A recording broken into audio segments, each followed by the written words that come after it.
Привет, Минск! Как ваши дела сегодня? Ребята, мы очень рады, что мы сегодня здесь с вами.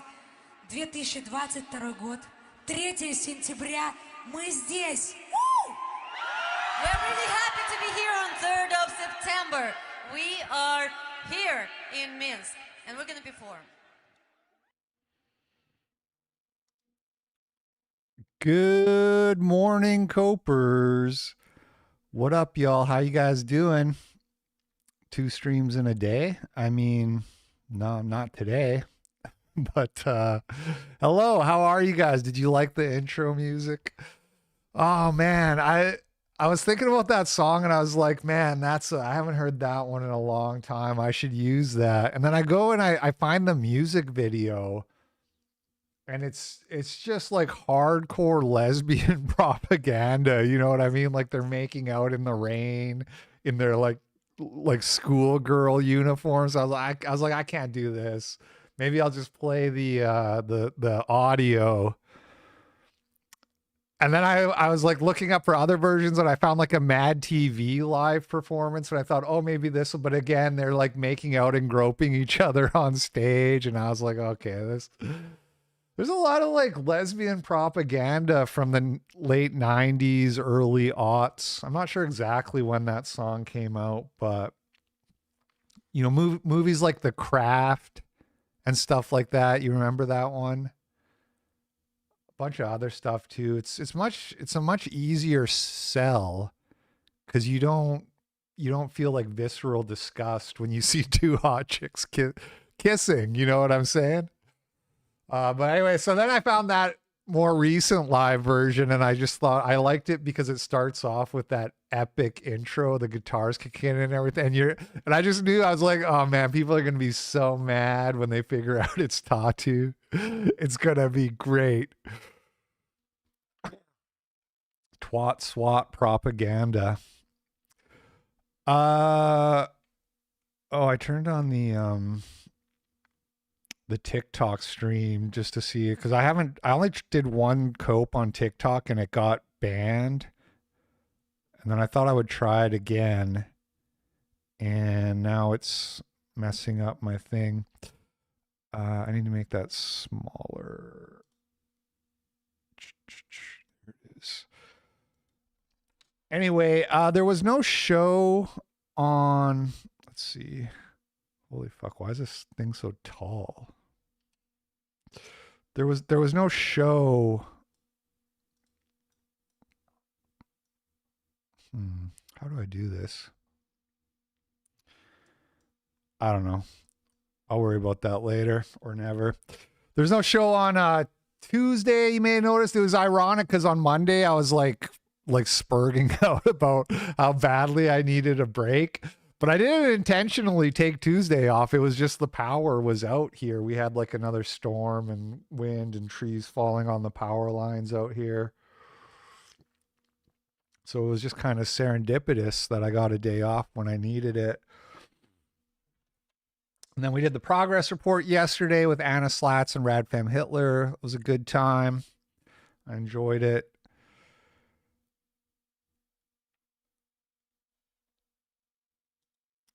But we got a lot of stories to get into today, so let's get into it here. Hold on.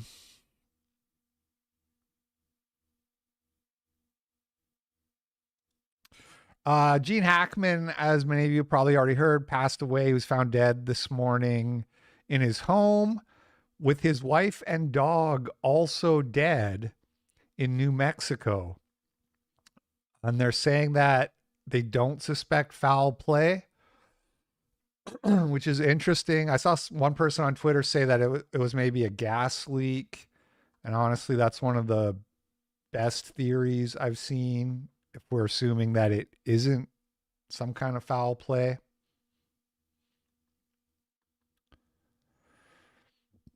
Foul play is not suspected as a factor in those deaths. Exact cause of death has not been determined. So rip to a real one, Gene Hackman.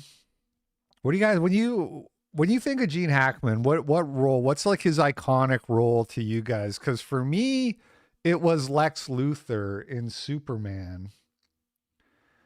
And out of all the Superman movies, my favorite was Superman 3, which Gene Hackman, I thought he was in it. Like, but I looked it up this morning and it was like, oh, Gene Hackman wasn't in Superman 3.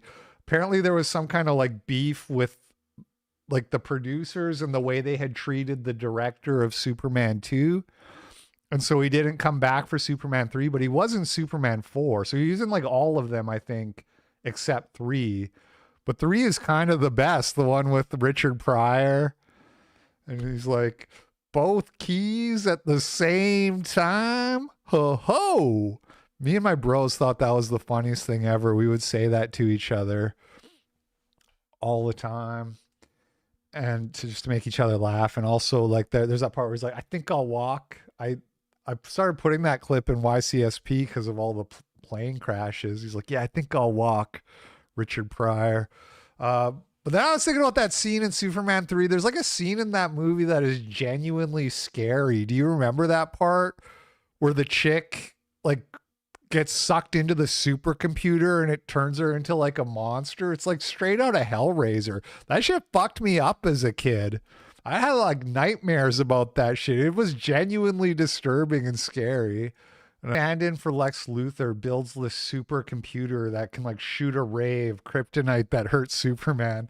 So he seems like he's running away. But if memory serves, he comes back with like he goes and like freezes like a giant chunk of ice from a waterfall or some shit, and then he just like comes back and throws the ice at the computer and blows it up. It's like he could. I might be remembering that wrong. It's been a long time. Yeah, man, that part fucked me up as a kid. Am I the only one? Man, I'm trying to fix the view counter there. I looked at the comments. A carbon monoxide detector probably saved me and my GFS lives at our last apartment after a leak in the gas heating system. Everyone should have a working detector. RIP. Yeah. I had a problem with carbon monoxide too, but it wasn't like a gas leak, but it was like it's from like the fireplace, I think, the wood fireplace and where I used to live. Okay, there we go. Thank you there for the $5. Was that Sir Thomas Drake? I wasn't even paying attention. Not on Rumble. I don't have the Odyssey chat open. Odyssey has extended their Stripe for until like mid-April or something, so that's cool.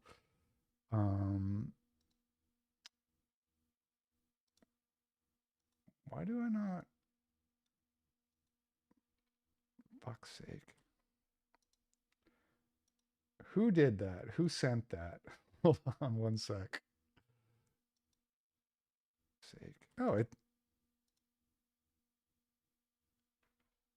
Oh, it was Executive Outcomes on Streamlabs. Bruh, that's because I'm so rare that I get a Streamlabs. Thank you for that, Executive Outcomes. Okay. Bear with me, you guys. Man, if you watch the progress report, it was like super boomer at the start because I needed to send a WhatsApp message and I couldn't figure out how to send a WhatsApp message. Oh shit, we got there in the end though. Of course, another great Gene Hackman movie, Unforgiven. Probably one that a lot of people think of when they think of Gene Hackman. All he's got here is writing stuff in this here book. Was he Willy Wonka? No, that was Wilder, Gene Wilder. He kicks him a few more times. Rip to Gene Hackman. Really likable guy, even though he wasn't like that big of a star. He had a presence, you know. He's a guy, he's in a scene and you kind of noticed he was in the scene.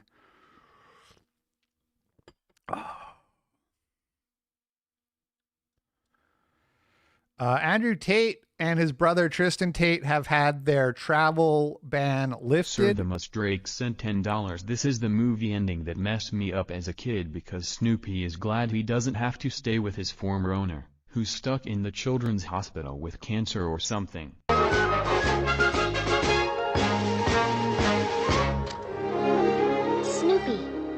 You finally got here.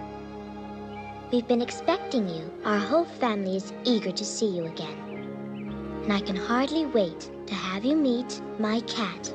You'll just love each other. He's the sweetest thing. I don't know this one.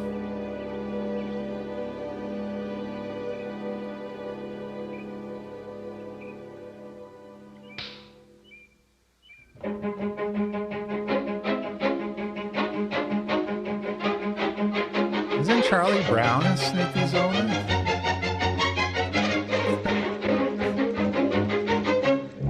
I must be cracking up.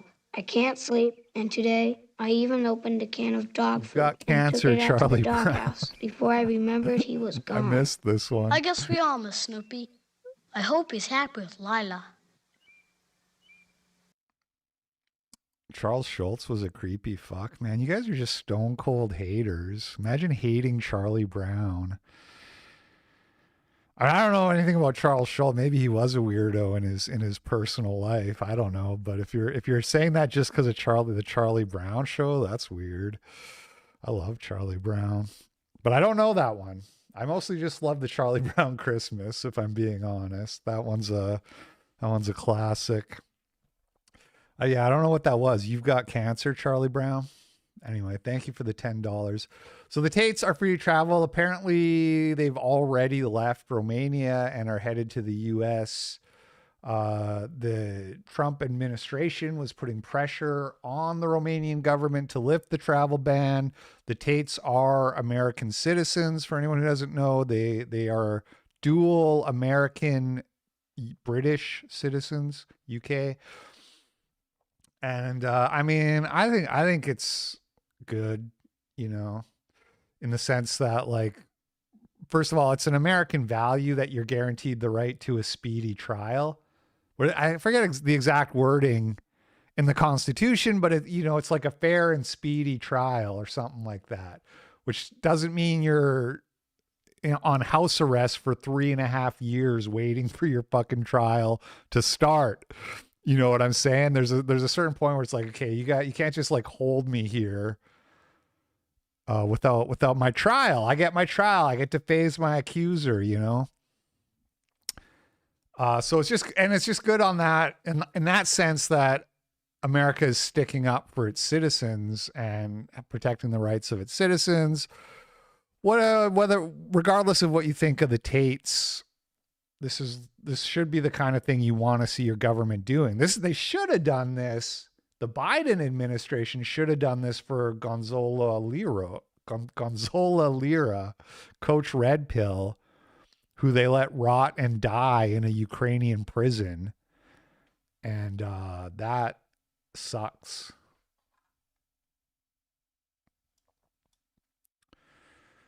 James Lindsay's. So the Epstein, people are talking about this. Like, they're supposed to release the Epstein files, the government files on Jeffrey Epstein, JFK as well.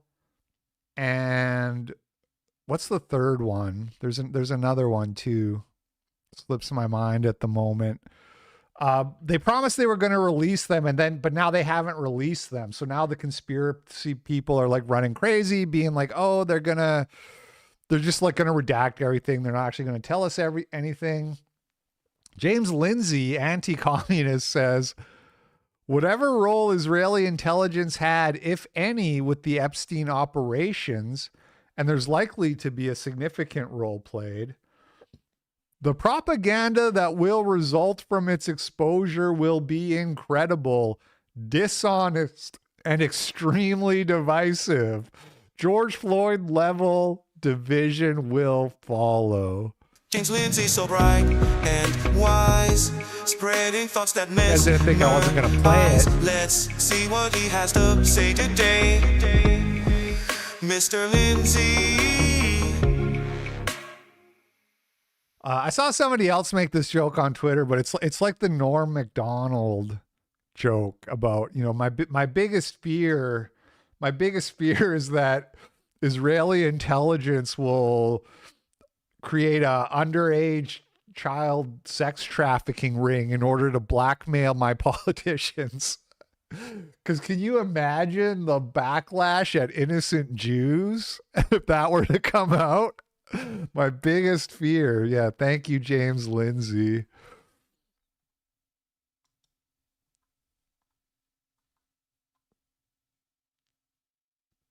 Money, most likely, meaning that James Lindsay, a lot of people think he's on the Jew payroll, old James Lindsay.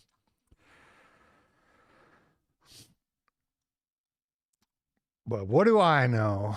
Okay, Dan Bongino, speaking of Jeffrey Epstein, this guy, Bongino, is now the deputy director of the FBI, working alongside Kash Patel. And it's kind of weird, man. Like, this guy's like a fucking like podcaster. What's going on? You got Darren Beatty in there. You know, Pete Hegseth was a Fox News host, and it's like, I can't shake the feeling when I see a bunch of people from the entertainment industry get these like serious roles in the administration. I just can't help but feel like they're figureheads and they're not really in control and they're not really doing anything. I could be wrong about that, but I just don't like, is there that much crossover between being a podcaster and running an intelligence agency? Kind of wild. But anyway, here he is on Timcast talking about the Epstein stuff. About a year and a half after that, I'm in a green room at Fox, and I'm not going to say who because they didn't give me permission to share it, but the short story, but I don't know who they are. It says he was a Secret Service agent. Yeah, I figured he was something. I don't really know much about the guy. I think I've heard him on the radio a couple times in my car on the rare occasions when I've listened to the radio. I think one of his shows like syndicated on one of the AM stations here. But, you know, like, even if you were a Marine, you know, I don't know, man. Call me old fashioned, but like Secret Service. Okay, you're a bodyguard. You know what I mean? Like the person running the CIA or the FBI should be like, you know, just a fucking genius. Should be somebody with like 180 IQ. Can't really think of any good examples off the top of my head, but and also with experience, like maybe managing a big organization or whatever, you know, like Elon Musk would make more sense, for example. Not that would be a good idea. Anyway, we'll see what happens with the FBI. I don't really expect any kind of crazy big shakeups, particularly. I don't expect Patriot Front is going to disappear like a lot of people have predicted. You know, Epstein's an intelligence asset for people in the Middle East, right? I'm like, no, I didn't know that. I'm like, you sure of that? The person, let's say, is like, I'm absolutely sure of that. That he's either a witting or unwitting asset, intelligence asset, meaning his plane and that island, the cameras, there's a big assumption out there that these videotapes were exclusively in the custody of Epstein. That's a huge mistake. The reason they wanted this story to go away is because there's an assumption like, oh yeah, Epstein had him. No, he wasn't the only one who had him, according to this source. These assets, that's why this blackmail story makes so much sense. Which Middle Eastern countries they are, I don't know. But this person, who's a very, very good reporter, I mean, aces, right? Swore Epstein was either a witting or unwitting intelligence asset, and they may have had his plane wired up, and they're the ones who have all this stuff. So the point is, to sum it up, how do you know some of these countries aren't going to some of these power players who aren't making decisions? Because, hey, you wouldn't want this video out there, right? How do you know? 100%. I mean, let's get personal. Who's to say which Middle Eastern country? Oh man, I think Epstein might have been working for one of those Middle Eastern countries. As far as which country that would have been, who's to say? Who knows? Well, we may never know. It's such a mystery.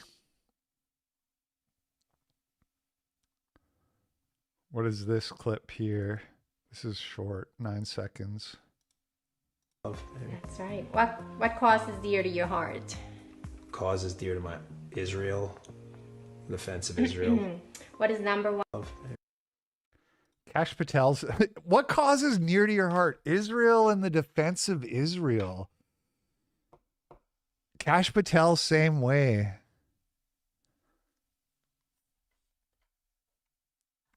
About a year and a half after. Okay, there was this viral Dan Crenshaw thing that happened on my break, my break from this show at least, where he said he would kill Tucker Carlson if he met him. GB News, this tweet was like everybody was talking about it. They posted the clip of him like on a hot mic situation, saying he would kill Tucker Carlson. It was pretty funny because like Dan Crenshaw denied it. That people were like I think it was Marjorie Taylor Greene was like, yo, Dan Crenshaw, did you threaten to kill my friend Tucker Carlson? And he's like, no, LOL. And then it would like get community noted. Here's the clip of him saying he was going to kill Tucker Carlson. They deleted that tweet, the main tweet that was the source for this. It's possible they may have been threatened with legal action or some other kind of threat. I can't imagine why else they would take that down. But here, this is, I think, the video that was posted. Thank you. Have you ever met Tucker? We've talked a lot on Twitter. If I ever meet him, I'll finally kill him. He's the worst person.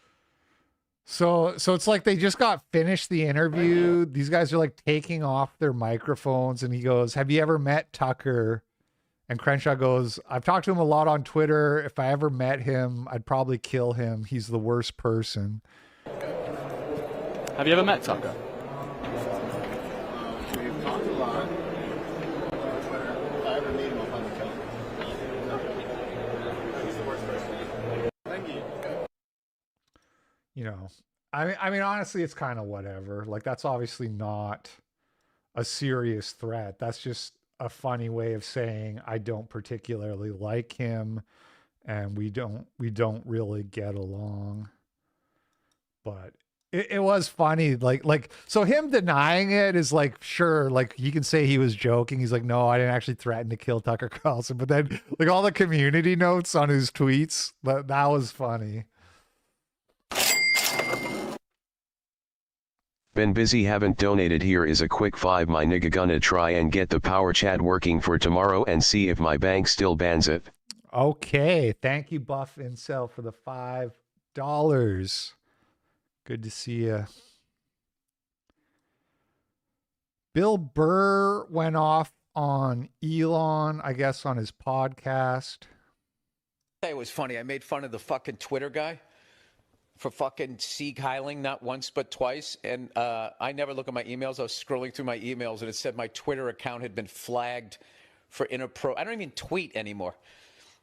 It had been flagged for it. What a fucking baby. Just like Hitler. A fucking baby. How about the fact that the Twitter guy he's not even from here. He's from South Africa. He comes to this country and wants to turn it into a fucking dictatorship. He doesn't feel that we deserve democracy. Can you just imagine doing that? Going to another country and just deciding, yeah, you know what? I'm going to change this form of government because I've decided. Yeah, he doesn't mind living under a dictatorship as long as he's on the good side of it. Fucking laminated face cunt. Because that's another thing. All of these people that are into fucking Hitler, you know what I mean? And like look He's at this guy about like me. he was some sort of fucking hero. The guy's one of the biggest fucking cowards ever. All the pain and all the suffering that guy's caused. Big LOL yesterday when one of the women you had on called Destiny a freak maxing vibe spacer. Yeah. I laughed out loud when she said freak maxing. That was really funny. Thank you for the $5. And the war crimes the Allies had to commit, firebombing fucking cities to get that motherfucker. When it came time for him to pay the price for all the suffering he caused millions and millions and millions of people. Did he face the music? Nope. He gave himself a nice, quick, painless fucking death.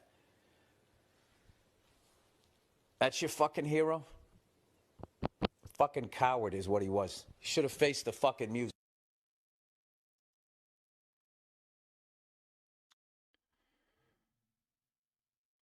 Laminated face got me in tears. Bill Burr. All of that crying about dictatorships and comparing him to Hitler because of a not even real Nazi salute, and his Twitter account getting flagged for some reason, which he was very vague about the specifics. I don't even tweet, by the way. 1 hour ago, Bill Burr posting his comedy special. Retweeted this from an hour ago. I mean, he doesn't tweet that much then because this is from like 10 days ago. So yeah, he doesn't tweet much, but he's like, I don't even tweet. He flagged my Twitter account. It's not like all of these things are hidden as sensitive. Also, when you were talking about the osteatic finance dude sex pestering women last week, or whenever, I was audio only and thought you were talking about Destiny. Sad. Oh, autistic. Yeah, Caleb Hammer. Yeah. Thank you for the $3. Yeah, Caleb Hammer, supposedly a sex pest for anyone who missed that episode. Anyway. It's a little bit ironic hearing Bill Burr do this whole like, oh, you worship a coward. It's like you're doing internet tough guy shit right now. Like come on, man. Anyway, Vivek Ramaswamy back at it again. He says 2 competing views of national identity: heritage, blood, soil, or ideals, allegiance, duty. Most nations are built around number 1. Ours is built around number 2. That's what makes American exceptionalism possible. We got a Joel Barry quote tweet here. We'll come back to that. Let's watch the clip here first. But this is a lie. America was built on heritage and blood as well as soil. It was just that the heritage and the blood was a little bit more broadly European, not even much compared to like individual European countries.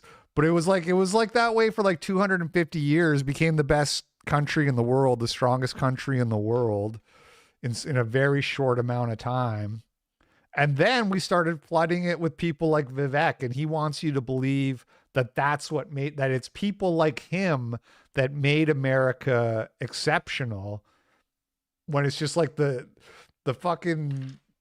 decline of America and the rise of diversity are just like perfectly correlated with each other. So it's amazing that people think you're so dumb that you can't figure this out. But a lot of more people are figuring it out. You know, it's just the generations of propaganda is not working anymore. I think undergirding this is actually a deeper debate about identity, actually. I think that's actually the question at the heart of this divide on the American right. And it's not just the American right like neoliberals versus America First, but a divide within the future direction of America First is really the question of what it means to be an American, actually. I think on the protectionist view, lurking underneath that is a view, a conviction even, that actually shares in common one view of the left, which is that your identity, your genetics, your lineage has something to do with how American you really are. It's what I call the blood and soil vision of American identity. You know, I had a podcast that actually went viral. I invited her on my show with Ann Coulter, who, I don't know, mad at her, actually. Thought it was pretty interesting to explore the psychology behind it, who looked me in the eye and said, I agree with most of your policy, but I couldn't vote for you because you're an Indian. And, you know, I think it reflects an interesting conception. The left actually shares it. She said that, and then he went on to shit on American culture, call us all lazy retards who aren't good enough to get it done, and said he wanted to import his own people so that America could be better. Just Ann Coulter, has anybody ever been more vindicated? Common, by the way. I actually have gotten this, When I visited the south side of Chicago, somebody asked me a question, say, do you favor racial reparations in this country? I said, I don't. She actually, before she turned around and walked out of the room, turned back and said, the country was built on the back of my ancestors, not yours, and walked. Face the fucking music, you fucking coward. Watch your nation people raped to death and burned alive like a man, fucking coward. Out of that room. And I thought it was such an interesting parallel where it's a question of identity that most nations, I want to be sympathetic to this view rather than denigrating it. Most nations have a national identity tethered to blood and soil. And what does it mean to be an Italian? What does it mean to be Japanese? That's a strong national identity dating back histories that tie to the purity of a genetic stock, that tie to the integrity of a lineage's tie to its land. That is the national identity of most nations. But not America, actually. I still do believe America is a country founded on a set of ideals that brought together a divided, even polyglot group of people 250 years ago. To call this a lie is a little bit, it is a lie, but you're missing some important context, which is that it's a Jewish lie. The poem on the Statue of Liberty, Jew. The melting pot, that term being coined, Jew. Civic nationalism, Jew. And the reason Jews did this is because they weren't accepted. They weren't considered American. They weren't wanted. But they had an easier time because they look like us, at least a lot more than Indians and blacks. They were able to do that propaganda a lot better. Betrays sent $3 civic nationalism, and now Trump's gold card citizenship shows how meaningless being an American has become. Yes. And so now you have Indians and all these other people trying to piggyback off of these Jewish arguments as if that was the founding vision of the country. Because those ideas have been so ingrained into people, those Jewish ideas, that now somebody like Vivek can come along and be like, no, we've always been a nation of immigrants and a polyglot, multicultural, diverse, whatever. It's been said, even amongst other thoughtful minds on the American right, who I respect, that the reason we need that And as for the, I wasn't going to talk about the green cards or whatever, the $5 million citizenship passes that Trump is talking about. I have a feeling that's not going to happen. We'll see. Trump just seems to like to throw out these crazy ideas. You know, we're going to abolish the IRS. We're going to turn Gaza into a resort.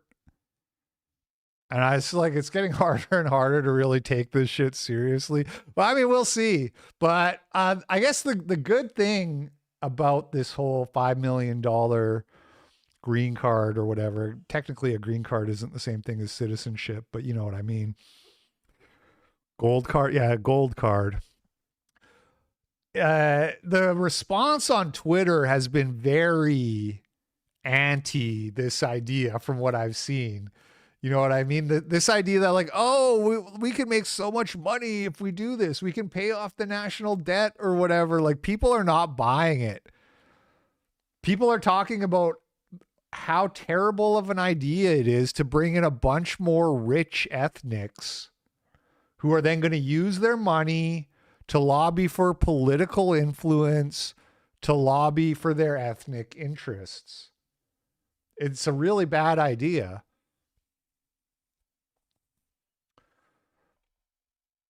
Alternative identity grounded in blood and soil is that people won't fight for abstract ideals. I actually disagree with that. I think the American Revolution was fought over abstract ideals. I think that's what makes the American identity unique from that of every other nation, nearly every other nation through human history. You can make an argument for ancient Rome that viewed you could have different shades of melanin, but what they really cared about was they viewed that like the shades of difference in your eye color. What really mattered is that you were a citizen. And I think, save for ancient Rome, The United States of America is the nation in human history that defines your identity based on your citizenship and your civic allegiance. This idea that Romans didn't care about skin color, you hear, how real is that? I really got to do a deep dive in that, because it sounds like so weird. Like, you're telling me there was this one place that was a total abnormality compared to every other place, and it's got to be bullshit. Like, I remember hearing Bosch say the same thing, and he was saying, yeah, well, and also look what happened to Rome, yeah. But he was saying, Betray sent $5. The Jews will never allow Trump Gaza. Zionist terrorists blew up the King David Hotel and murdered 91. thank you for the $5 betrayed.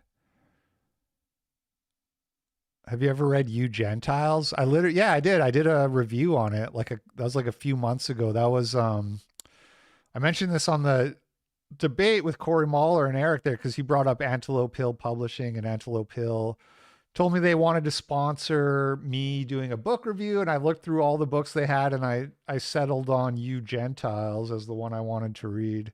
I have read that. Yeah. It's kind of like, if you're already like tuned into the JQ, there's nothing really in there that's going to surprise you. I liked the foreword from Kevin McDonald. I'd like to read some more Kevin McDonald if I get the chance. I'm reading Camp of the Saints, which Sir Thomas Drake was kind enough to send me a copy of that book that he printed. And so I've been reading that. Started that a few days ago. Man, where the fuck was I? And I lost whatever I was saying before that started. I lost it, but thanks for the donation. To a set of ideals. And I think that debate's really... You ever going to be a guest on Backlash? I mean, when Vincent was on, he said he wanted me to, so, I'm happy to do it if they ask. I'm not going to go be like, when are you having me on? I don't, doing other people's podcasts is kind of like you're doing them a favor, or you're paying back a favor that you owe them because they did it's not really, you don't really get anything out of it, to be honest. Almost nobody will like split the super chats with you, and I wouldn't expect them to, and that's fine. I do it anyway. You don't do it but you don't really get anything out of it. It's like, oh, you get exposure to a different, maybe like one person will go subscribe. But anyway, I'm happy to do it. So if they ask, I'll do it. What lurks beneath the surface in the future direction of America First is even what it means to be an American.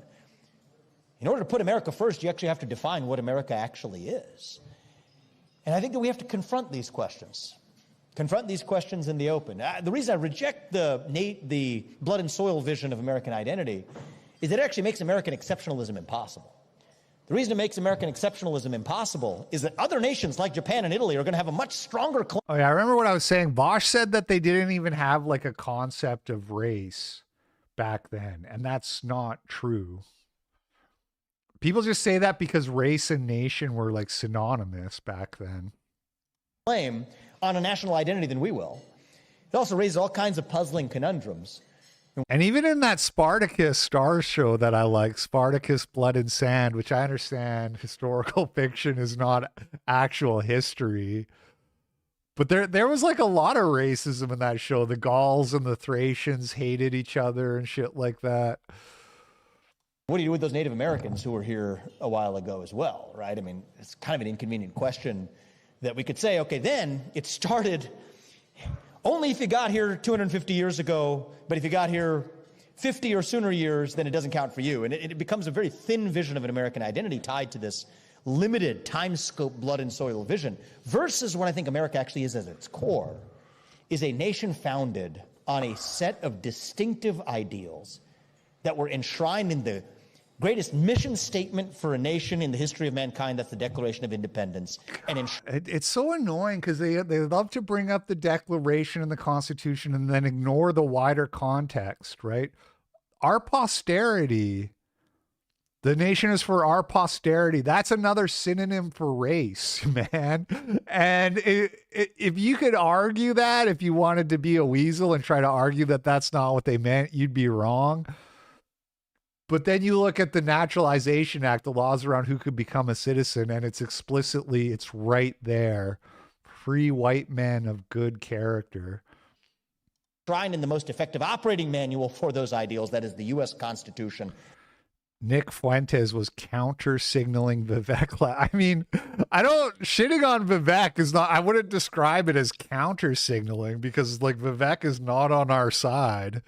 You know what I mean? I thought we were all on the same page about that by now. He's literally sitting here talking about how America is like a melting pot and that's a good thing, and race doesn't matter, and Romans didn't care about race, so neither should you. That's who we are as Americans. I'm not really sure. It's not counter signaling because you're not aligned with me, and you're definitely not to the right of me.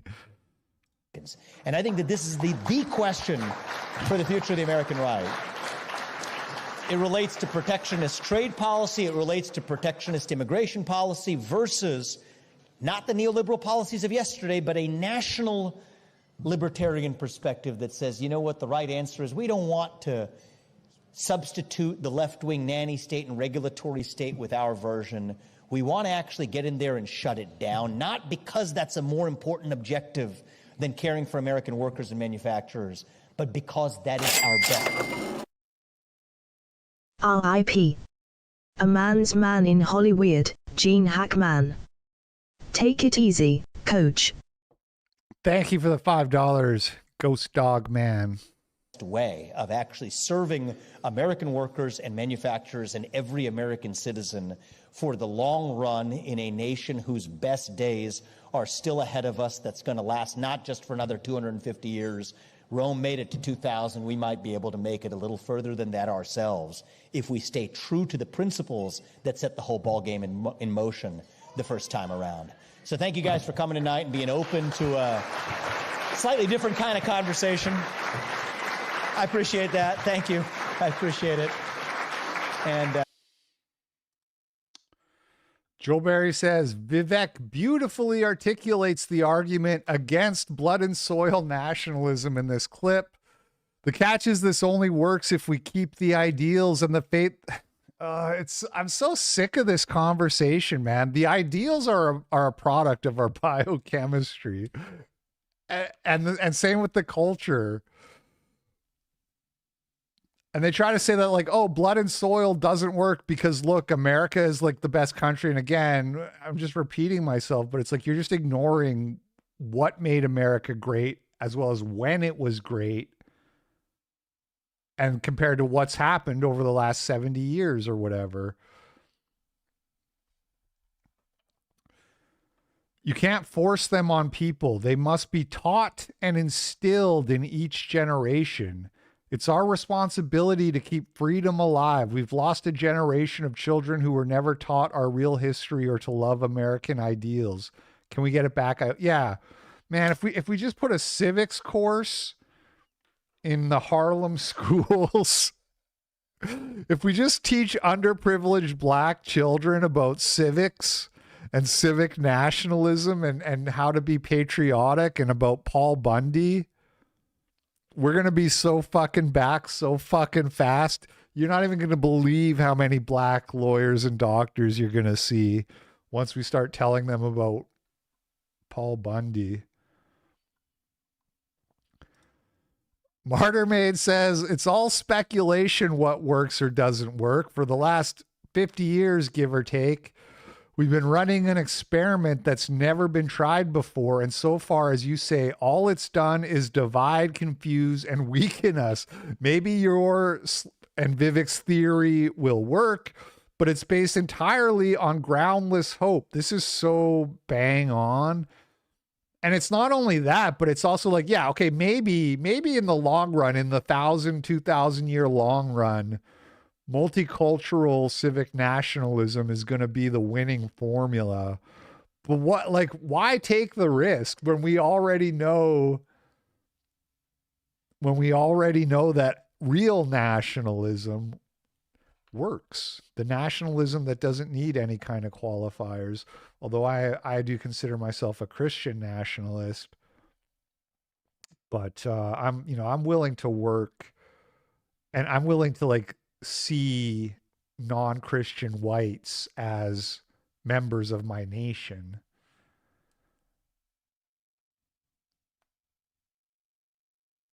Because they are, you know. Vivek's and my argument is by no means an endorsement of the last 50 years. No, so see, when we say that America is an idea, we don't mean we mean way back when it was more white, when there was way less diversity. That's what we mean when we say propositional nation. We mean no diversity. No, you don't, you lying sack of shit. We're gonna need a Joel Berry jingle soon, guys. Somebody have to cook up a Joel Berry jingle. Something about how pious he is or some shit.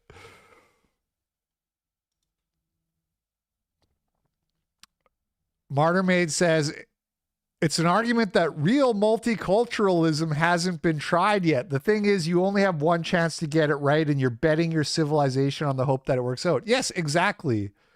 And then he says, no one is arguing for and he's like, again, so I haven't read his reply, but I know what he's going to say. He's going to say, no, we're going to teach everybody to have the same monoculture, the American culture. And it's just a fundamental delusion about the way culture manifests. Culture, as I've said before, is a synonym for behavior. Culture just means this is the way people behave in a certain group or a certain region. This is what they do. This is how they act. The term behavioral genetics exists because genetics have a high level of input, an important, an important influence on your behavior. So culture is downstream from genetics, basically. Is there a little wiggle room? Sure. Just like anything, we have humans and you have free will. You're going to have a black guy like Thomas Sowell come along every now and then. And you're going to have a white guy like, you know, whoever, Eminem, I don't know, whoever.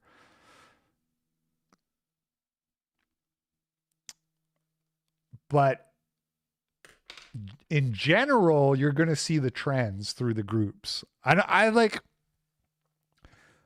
sick of this. I'm sick of this, man. It's so like we've been saying this for like years and years now, and the conversation is just stuck in place because people want to deny the reality that intelligent people like Joel Berry and Vivek Ramaswamy should be able to figure out.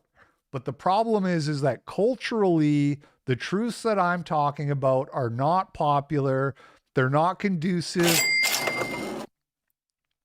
If your son fell in love with and wanted to marry a black Christian woman, would you disown him? I mean, not as a matter of course. I would meet the woman first, and I would talk to him about it and stuff like that. Obviously, I wouldn't be happy about it, but I don't know. I'm maybe a little bit more open-minded than some of you guys. Like, and also just like family is really important to me, really important to me. So for me to like destroy a relationship with my own flesh and blood, it would take a little bit more than race mixing, you know? Sorry if that makes me a bad racist. But I would definitely talk to both. I would like sit them both down together and be like there's a lot of problems that you're creating for yourselves that you don't have to create, you know? But at the end of the day, who am I to tell other people who they're allowed to love? You can't, it's not that you can't have input, but you can't make somebody fall out of love. You can't make somebody love somebody else. You know, it is what it is. Thanks for the $5 though. So anyway, Martyr Maid says it's an argument. Oh no, sorry. Joel Berry says no one is arguing for multiculturalism. We're arguing for a multi-ethnic, monocultured, bound by common belief. And this has been tried before. It has existed since the founding. Yeah, multi-ethnic, like Germans and Anglos, and then adding in a few Irish and a few Italians. All people who look the same and are from relatively close geographical locations on Earth. If that's what you mean by multi-ethnic since the founding, then okay. And yes, they also brought over Africans to be slaves. Not to be part of the multi-ethnic monoculture. E pluribus unum became our national motto in 1786. It has been used to assimilate people of varying ethnicities ever since. People like Vivek and Kash Patel are proof. They are better Americans than your average Portland communist Antifa member whose ancestors were on the Mayflower. The problem is 50 years ago, we opened the floodgates to mass migration of people with no interest in assimilation. That's not an indictment of the vision. It's an indictment of our country's failure to protect the vision. Yeah, again, I don't even think he's wrong if he says like Kash Patel is better for America or a better American than some Portland junkie. But you're just arguing from the exceptions to try to prove the rule. The problem is you can't test for values. You can't test for beliefs. And even if you could, you can't guarantee, there's no way to guarantee that somebody's children and their grandchildren are going to have the same beliefs as their parents and their grandparents. And so race and ethnicity are sort of the only heuristics that you have that can do any kind of job of protecting against what we see now. Portland is still nicer than India. True. Fact check. True. Exactly. Exactly. Just because you can pick the worst person in Portland and the best Indian in America doesn't mean that India is a nicer country than Portland. Or Bangladesh is a nicer city. Or wait, that's not a city. You know, like Mumbai, whatever, Bombay, whatever those Indian shitholes are called. They're not nicer than Portland.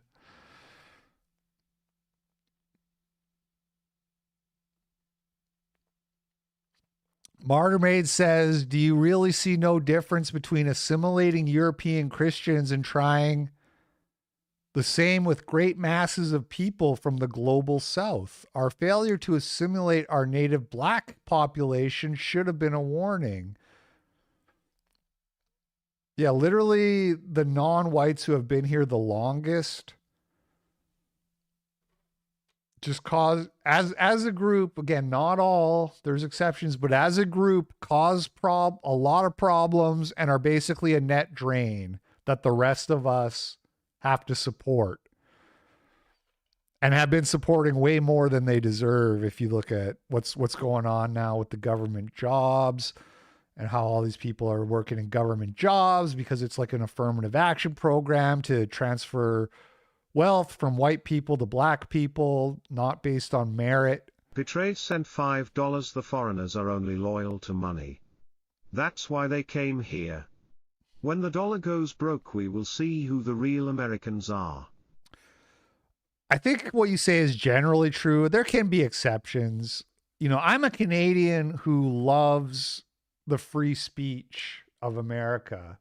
I was happy to find an American. I wasn't looking for an American woman. She found me, but I was really happy to be like, oh, I can become an American. I can raise my children as Americans. And the free speech part of the deal was like a really big boon. America's the only free speech country on the planet, literally. And they're trying to change that. Obviously, they've been trying, and there's scary things happening with these anti-Semitism bills and shit like that. But nowhere in the world is better for free speech than America. So, I mean, I could believe that somebody who isn't white does like that, like various aspects of America, various values that could appeal to them. But I mean, in general, yeah, they're coming here to make money, and not even just to make money, but to remit it back to their home countries. The amount they come here, they work, they earn money, and then they send it back where they came from, to their families in Durka land or whatever.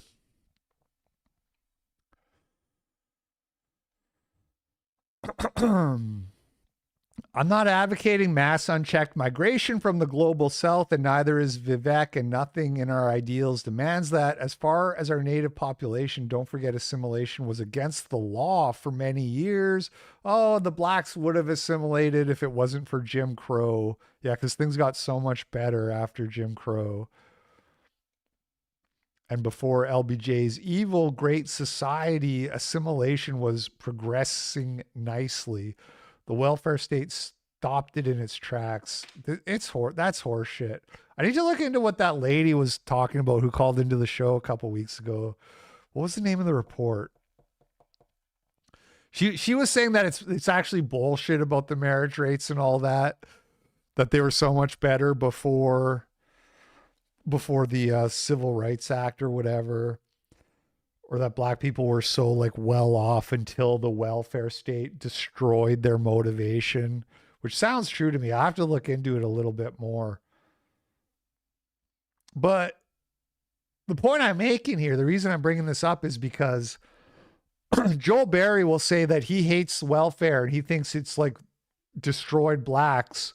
Like, and that's the reason, like blacks aren't, they're not model citizens of America, but it's because of welfare. And it's like, the reality is that they actually, believe it or not, they would be worse off without welfare, and they would be worse off without affirmative action, and they would be worse off with the constant nonstop charity that white people are giving to them out of a feeling of guilt and a feeling of duty.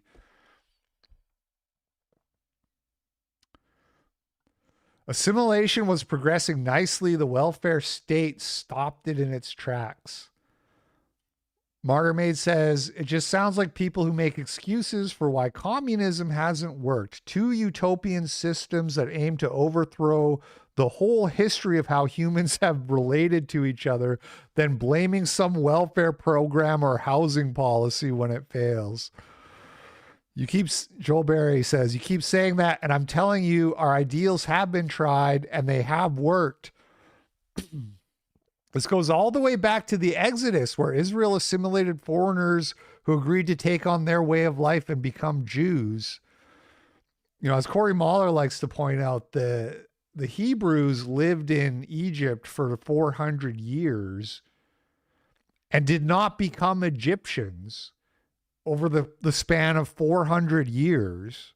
So you want to talk about Exodus, talk about why and how this has been since the dawn of time. Why didn't the Hebrews become Egyptians after 400 fucking years in Egypt? What kind of temporal units are we talking about here? How long does it take for assimilation to happen? Yes, Judeo-Christianity is different from the way most humans have related to each other in history. It's called the West, and there's a reason it works better than any other system. Every Ooga Booga caveman in history has been blood and soil. The West is the first culture to treat people as more than animals, but as people made in God's image with a free will. It has worked very well. The West, yeah. Who are the West?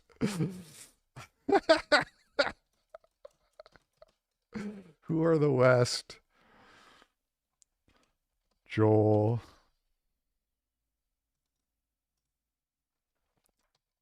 Duck emoji.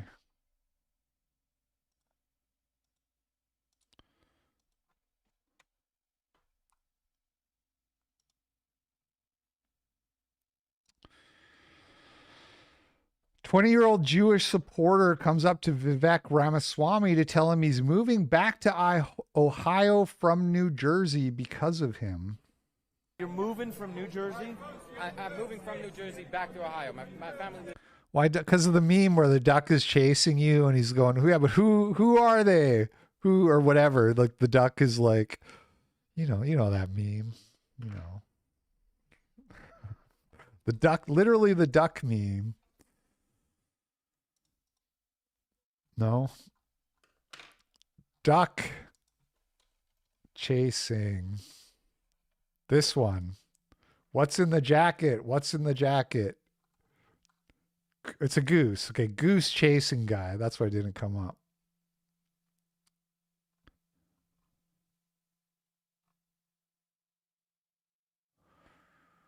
Hey, what's that economy stuffed with? Third world nations. States' rights do what? Ugh, this is like leftist. There's all this fucking text on here. States' right. You can tell it's a lefty meme, and then he's chasing the Confederate flag because there's like just way too much fucking text and panels in it.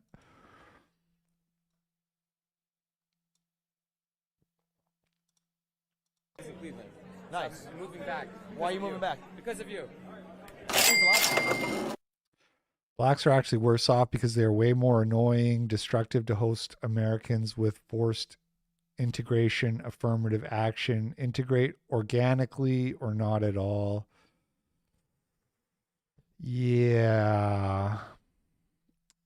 I mean, not at all, most likely. If we're betting on that outcome of what happens, if we just left black people to their own devices and didn't bend over backwards trying to integrate them, would we have organic integration or not at all? I'm gonna guess not at all. Hey, man. You serious? Thank you. Yes. Okay, well then you gotta make sure I win. I'll try. Because we make your move worth it. I appreciate it. Now we're gonna do this thing. We're gonna win in a landslide. Thank you. And we're gonna everything we talked about tonight. We're gonna get done. Thank you. You like what you heard? Yes, 100%. I've probably listened to every single one of your speeches. Thank you, dude. You're really an inspiration. What's your name? Aaron Lumna. Thank you, dude. You want a picture? You're moving from New Jews and Jeets, man. A real match made in hell.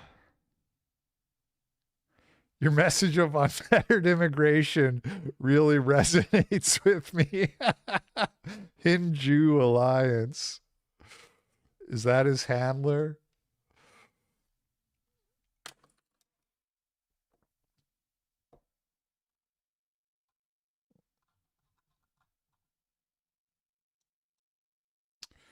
Rep. Massie explains why he's voting no on the Trump-Johnson spending bill. So they voted on a budget bill and it did pass, but Thomas Massie was the only GOP not to vote yes on it. Yeah. Can you just talk to us? Are you still a no? Is there anything? They convinced me in there. I'm a no. Is there anything? Look what, let me, their own numbers. If the Republican plan passes under the rosiest assumptions, which aren't even true, we're going to add $328 billion to the deficit this year. We're going to add $295 billion to the deficit the year after that, and $242 billion to the deficit after that, under the rosiest assumptions. Why would I vote for that? $42 billion. So are you solidly a no? Yeah, they convinced me. I was at lean no until this meeting. Now I'm a no. This no confirmed. This is a no. Why? Why? They're talking points. Look. These are not something I made up. This is the leadership's talking points. It adds $328 billion to the deficit. It adds $295 billion to the deficit the year after that. The only way they get to this magic thing where it's not going to kill our country is 5 years from now, they imagine that 2.5% growth accumulates. And that even right here, they say they're going to cap discretionary spending. You think we're going to cap discretionary spending and then spend at the rate of inflation after that? That has never happened. So their assumptions are wrong, but even if you take their assumptions at face value, they told us in there they're going to increase the deficit in 2025 by $328 billion. And I've been here long enough. I've been here 12 years, so I've seen a 10-year plan or two come all the way to 10 years. Under Boehner, we had these 10-year Lawful plans. Under Pencil Ryan, sent we had these $10. 10-year Antelope Hill is great. I just finished Battle for Berlin. Thank you for the $10, Lawful Pencil. Yeah, there's a couple other books I kind of have wish listed. By the way, if you use code LP, you'll get a 5% discount, which is not much, but it's not zero either. the margins, the markups on those, I mean, you can, like, they sell like paperbacks for like fucking $8 and shit. So it's like the markup's just not enough for it to be a bigger discount than that. But that is a thing. It's lowercase. If you use code lowercase LP, save 5% at Antelope Hill. And there's a couple books on there I'm interested in getting, but I have like 2 more books already queued up after the current one. I'm reading Camp of the Saints, and then Andrew Torba sent me his book, so I'm going to read that. And then this other guy sent me a book about how the Jews aren't the real Jews or whatever. And I'm going to try to read that. It's like 350 pages, so I have a feeling I'm not going to get the whole way through, but we'll see. I'll give it a shot. Their plans. Anything past the 3rd year never happens. Mr. Speaker, will the budget Are you resolution planning pass to move today? tonight? Yes, that's the plan, yes. In your meeting, and what are you doing? We're about to do a press Mr. conference. Speaker, Guys, make it fast. be able to pass today. What was your message? We're moving this later this afternoon. Anyway.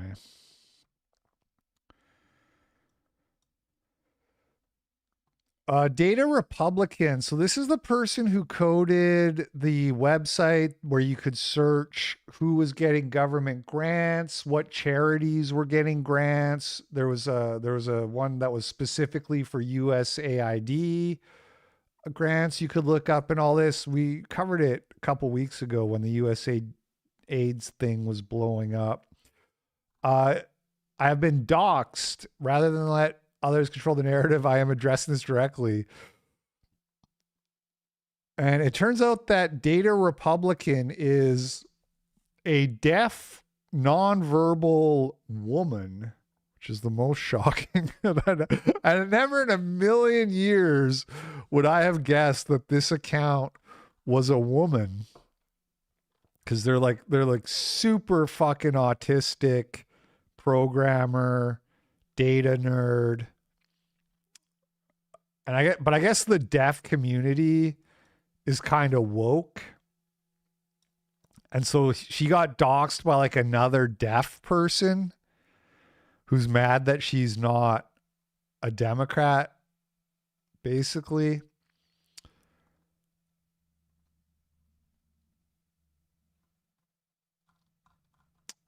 So anyway, I support Data Republican. She's doing some good work. Here is, she gave I guess an interview or whatever you want to call it on News Nation. So Norm Eisen, he runs an NGO called State United Democracies Center, State United Democracy Center. It's actually full of big names like Janet Napolitano, Tom Ridge, Michael Steele. You know, many famous names are involved in this specific NGO. Now, that NGO accepts $17 million in private donation. So I was researching. What do they do? Like, with $17 million, I started researching. But the only thing I could find, and I wasn't digging, but the only thing that I found, they made a knockoff Muppet show. You think I'm kidding? They actually made puppets, Muppets, but like knockoff puppets. And all the videos that they made with these knockoff puppets had less than 200 views. And so I'm wondering, all those big names, all those famous people at the NGO, and the only thing they did was $17 million was make a terrible Muppet show. It's Trek sent $3. They Are got you guys excited for Friday? I know I am. I mean, I guess so. What specifically is something happening tomorrow? I'm excited for $5 media. I'm excited to hear gang fight again, even though it's been banned. And it's also Twitter payday, which has been a lot less exciting the last few months, but we'll see what happens. I don't expect really to be excited about that because my reach hasn't been that great the last couple weeks, but that's basically all I'm thinking about. If there's something else I'm supposed to be thinking about, I don't know what it is. Money, and they did something with that. It was just awful. Jim Henson would roll in his grave. I saw the video on your ex. Of the Muppet. Yes. 17 million for a puppet show. I was watching this and I was thinking that, you know, she can't hear you, so you can't like interrupt her if you want to say something, which is kind of like an interesting aspect of talking. I guess like you could make visual cues because she's not blind, but it is kind of like it's an added layer of obviously awkwardness to the conversation where it's like when you want to say something, they don't even know you're talking. Yeah, I know. And it was weird because all the videos have less than 200 views. They didn't even try to promote them with ads or anything. So where did the $17 million go? Kind of want to see the shitty puppet show now. Let me see. Search puppet.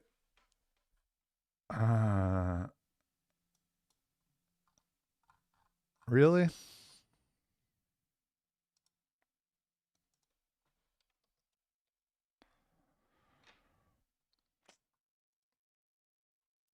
Well, I give up.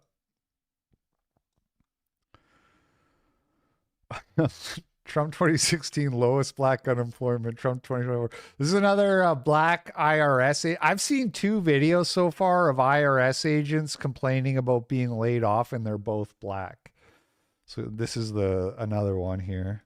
It was kind of like a firing range. They lined us up, took our equipment, and sent us home. His pride and passion taken away. Excited. I was so excited to learn the job. I was telling my management I was going to be the best. They can count on me. And it's not like I have no say-so. Like they just toss you away. Yes, you did hear that correctly. That is a chirp. And this guy probably did like a fair amount of work from home as well. Which, just think about that for a second. You're an IRS agent. You're spending a lot of time in your house. You got a fucking smoke detector beeping. You're going to get interviewed on the news. You still can't change the battery.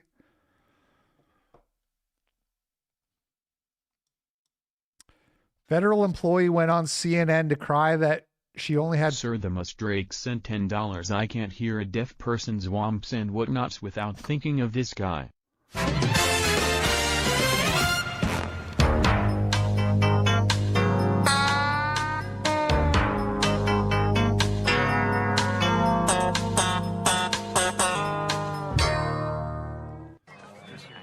Oh, this is my favorite event. Catch the greased-up deaf guy. Go! You're never gonna catch me. You're wasting your time. Forget about it. Go do something else.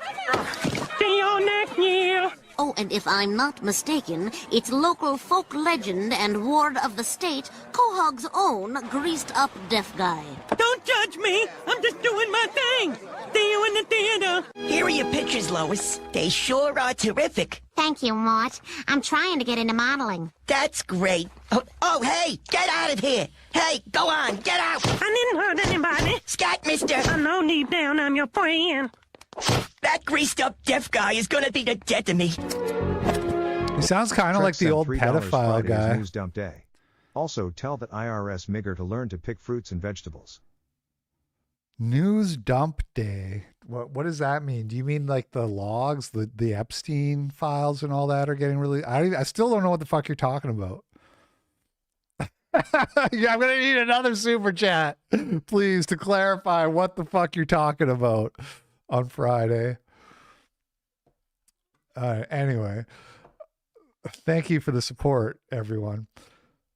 A federal employee went on CNN to cry that she only had 48 hours to reply to Elon Doge's email. This was, of course, they were required to send an email to tell explain what they had accomplished in the previous week. Elon, I don't have the clip, but Elon pulled up afterwards, but Elon basically said, like, this is like, it's really like a pulse check. Like if you can't reply to us with an email, then we got to make sure you're actually like a real living person and not just some fraudulent account collecting a paycheck kind of thing. First, just tell us about this email and what it was like receiving it and what you all have talked about after getting it. Epstein files were just released. There's a Twitter space going on about the Epstein logs. All right. Well, you know, I mean, look, if you're on the edge of your seat and you want to go watch the Twitter space or whatever, knock yourself out. I prefer to like give these things a day or two to percolate to see what the autists sort out in terms of being interesting. I'm not going to go like listen to somebody read through the documents, but feel free if that's what you're into. Sure. I got this email Saturday afternoon about 3 p.m. and I felt absolutely infuriated getting this email with a demand within 48 hours to provide a response on what I did within the last week or face termination. This is clearly an attempt from Elon Musk to harass and bully and intimidate the federal workforce, which is part of his broader plan to gut the federal workforce and privatize public sector services to ensure that corporations like his own can get more profit. And that makes me really angry. Reply to this email with approximately 5 bullets of what you accomplished last week. Did she complain about that? Because the caption said she was complaining about the time, but I was looking up Epstein. I might have missed it. First, just tell us about this email and what it was like receiving it and what you all have talked about after getting it. Sure. I got this email Saturday afternoon about 3 p.m. and I felt absolutely infuriated getting this email with a demand within 48 hours to provide a response on what I did within the last week. Only 48 hours to write an email? What do you think I am, a private sector employee? I can't just write an email within 48 hours notice.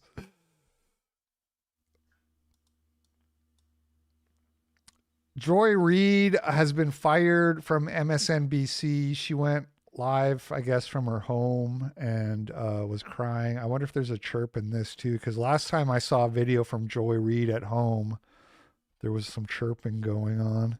My show had value, and that that what I was doing had value. And in the end, I'm sorry, I try not to cry on TV. And this is kind of like me on TV, so I apologize. And then it mattered. I see Karen.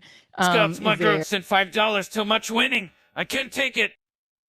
Thank you, Scroats McGoats. Thank you, everybody. Really good support today. Really appreciate it. And she's been texting me as well. And so what I will just say is that in the end, thank you. Where I land is that the moment that of guilt that I felt, that I went hard on so many issues, whether it was the Black Lives Matter issues of a young baby or a mom or a dad that was killed, or when we opened up people's eyes to the fact that Asian Americans were being targeted and not just Black folks, that or went hard for immigrants who've done nothing but come to this country like my parents did and try to make a life and defended them. Or whether we've talked about what the president is doing that is subversive to the Constitution, that is injurious to our liberty, you know, defending books that people find inconvenient, you know, that Nicole Hannah-Jones put into our spirit, that we need to understand 1619 as the real founding of this. 1619. America is literally fucked without Joy Reid having access to. New law, no UN wigged black women gaslighting. Project 2025 pilled. Thanks for the $10, Nude Monk. Country, whether it's talking about any of these issues, and yes, whether it's talking about Gaza and the fact that we as the American people have a right to object, to little babies being bombed. And where I come down on that is I'm not sorry. I am not sorry that I stood up for those. Is that why she got shit canned? She was a little too anti brown children getting bombed as Bryce Mitchell, or no, sorry, Sean Strickland. Sean Strickland was the one who kept going, little brown kids are getting bombed, little brown kids. Was that the problem? Is that really why Joy Reid got fired? I'd be lying if I said I cared.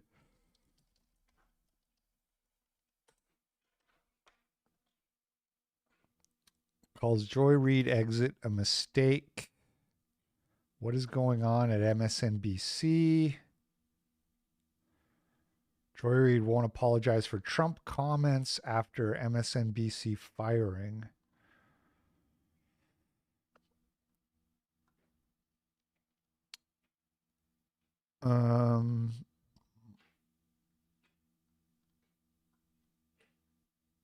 This doesn't sound like she said it's not like she said somebody should kill Trump and she got fired for that or whatever. This just says that she's been critical of Trump. Yeah, no shit.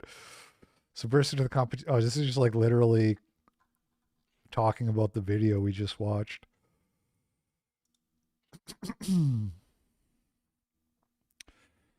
No, Rachel Maddow. In all of the jobs I have had in all the years I've been alive, there's no colleague for whom I have had more affection and more respect for than Joy Reid. I love everything about her.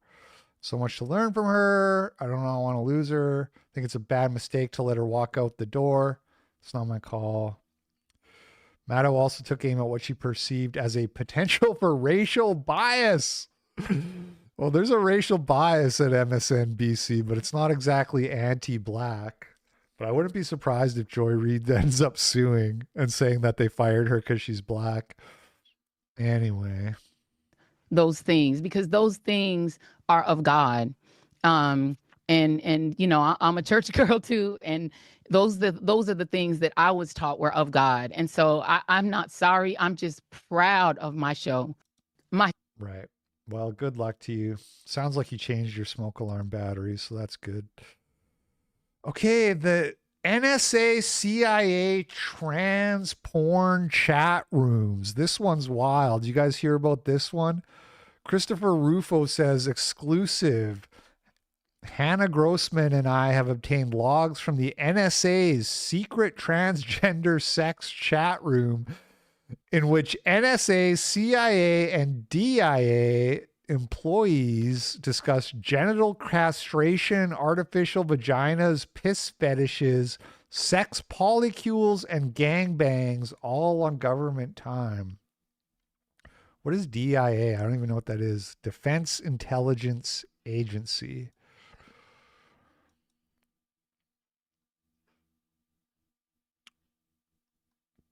Anonymous sent $3. So what do you think is the catch with all this winning? I can't help but sense something not cool is coming somewhere somehow. I mean, what, you talking about like some IRS agents getting fired and Joy Reid losing her job? I don't know, man. I don't feel like we're actually winning that much. I do think, and this is kind of what I predicted, not to blow my own horn or anything, but I predicted in a Trump presidency, you're just going to see things get a little bit incrementally better here and there, but it's not going to be any kind of major earth-shaking change. Which in all fairness to Trump, it's pretty hard to do that. And it does seem like he's trying. I like to give the guy the benefit of the doubt that he's trying, but I want to see more deportations.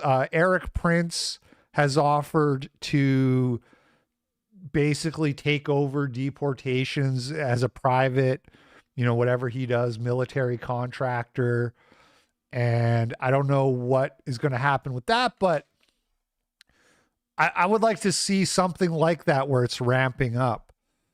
So that's one thing that might be exciting, this Eric Prince deportation thing. And other than that, just to see them continue gutting this wasteful spending is good. But I mean, it's not like, I'm not like, wow, we're so winning, It's better than Kamala. Anyway, I kind of wanted to ask Anna Slats about this whole thing because she's kind of like the trans expert, but I also kind of wanted to try to watch all the clips yesterday, which we didn't. That's the first episode. That's like episode 38 of the progress report. And it's the first one where we didn't get through all the clips because they were talking so much. But I'm not angry. Like I like talking, to be honest. So I'm not even angry. It's way worse when the people just seem disinterested and like they don't want to be there. And they're just like, play the next clip. I don't want to talk. Like I way rather have people talk too much than too little. But there was a lot of talking yesterday. All right. The NSA maintains a chat system for the intelligence community called Intel Link. The servers are supposed to be used for government work, but gender activists have hijacked at least 2 channels, LBTQA and IC Pride TWG, to discuss fetishes, kink, and sex, all legitimized as DEI. According to our sources, the sex chats were legitimized as part of the NSA's commitment to diversity, equity, and inclusion. Activists within the agency used LGBTQ plus employee resource groups to turn their kinks and pathologies into official work duties. According to the current NSA employee, these groups spent all day recruiting activists and holding meetings with titles such as privilege, ally awareness, pride, and transgender community inclusion. And they did so with the full support of NSA leadership, which declared that DEI was not only mission critical, but mission imperative. Are those really that different?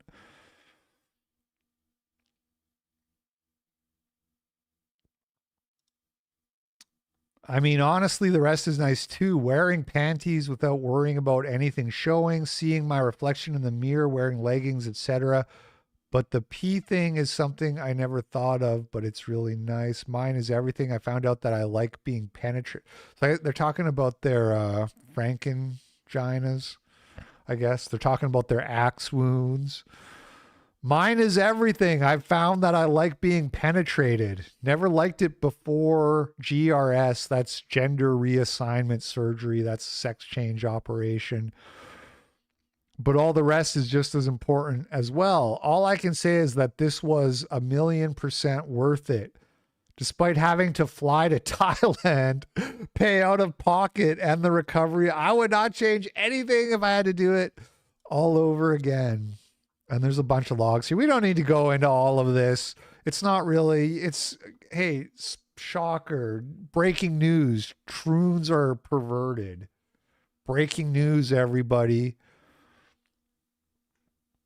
When I saw this story, it reminded me of actually a Redux story that they had covered on Redux a couple years ago about WPATH, which is this organization that like sets the standards for transgender Chuck care. Steak sent $3 DEI. More like DEI late mi tight? DEI late dilate. I get it. Yeah, cope, seethe, and dilate. Thank you for the $3, Chuck Steak. Oh, that one almost went over my head.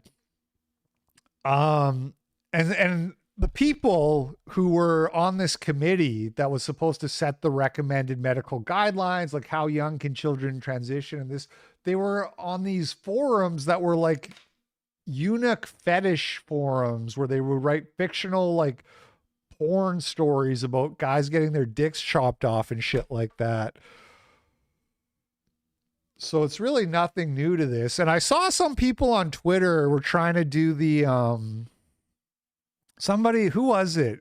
I think it was a Jewish guy maybe, but I forget exactly who, trying to do this thing of like, hey everybody, we need to make a distinction between, you know, the Reddit troons and the based like 4chan autist troons who are good at computer programming.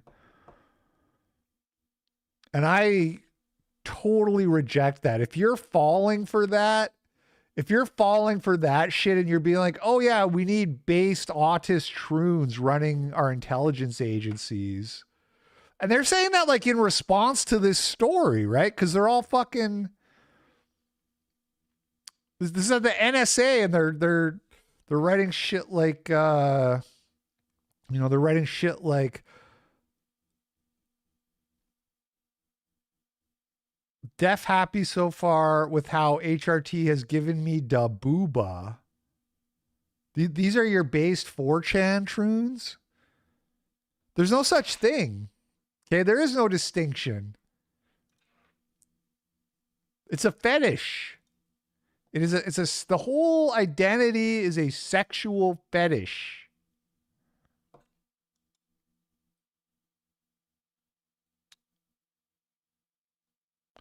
And same with that cult, the rationalist cult. Those guys were all computer programmers. And there's literal like pro-sociopathy rationalists, troons, who murdered a bunch of people and called it altruism.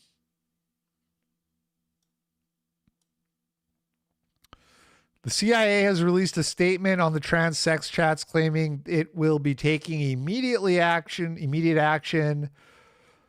The messages published today from an NSA messaging platform allegedly involving a CIA official are unacceptable and have no place at the agency. The CIA will be taking immediate action on this matter which only further proves the need for serious reform.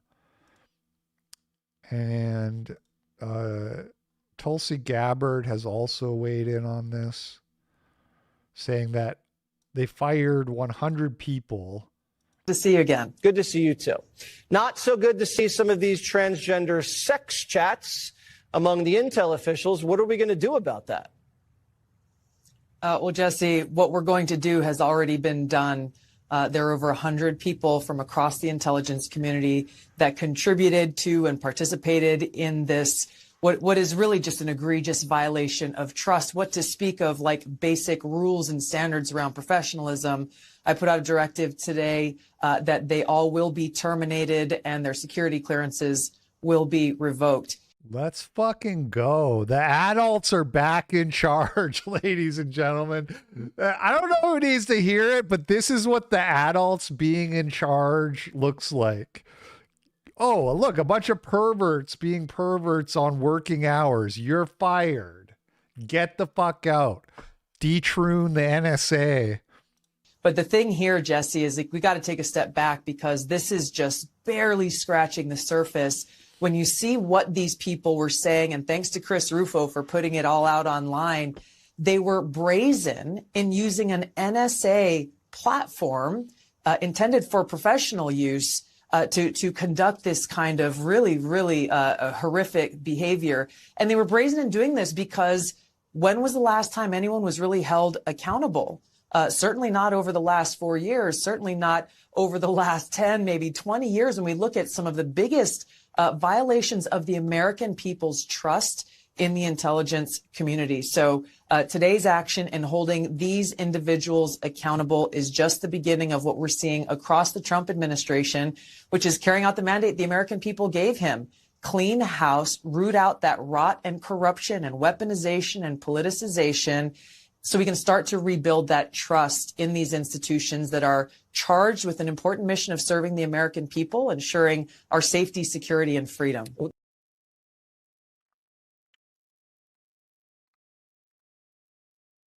To see you again. Good to see you too. I like Tulsi. I've always liked her. Just received a phone call from my little brother. He's in high school. His science teacher has been missing. I looked up jail records. He's been in custody for allegedly raping girls as young as infants.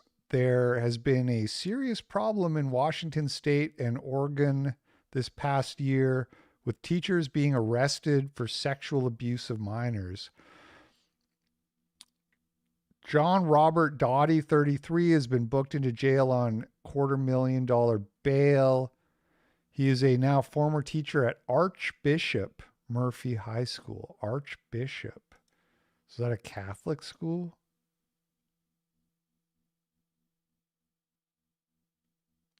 Dealing in depictions of minor engaged in sexually explicit conduct, possession of depictions of minors, and sexual exploitation of a child.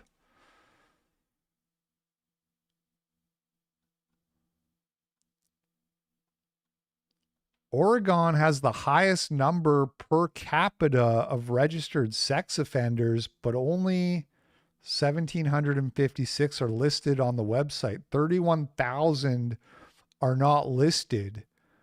Oregon also no longer posts mugshots online. Why are we not listing registered sex offenders online like other states? Yeah, it's probably, they should probably be listed. And Wideneck has been arrested for allegedly sending nudes to a minor. This is the one that hurts the most because you think there's some people you can actually look up to and count on. People like Wideneck over here, little niche internet celebrity I'm sure some of you recognize. Arrested for sending nudes to a minor.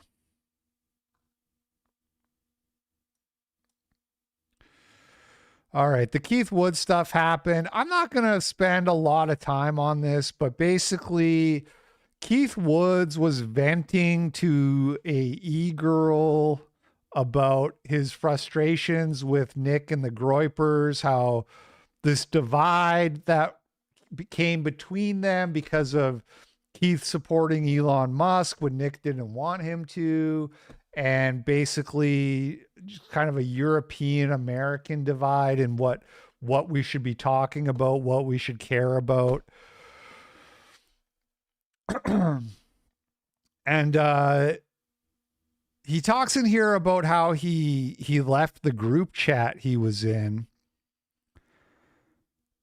and with the Groypers, and he says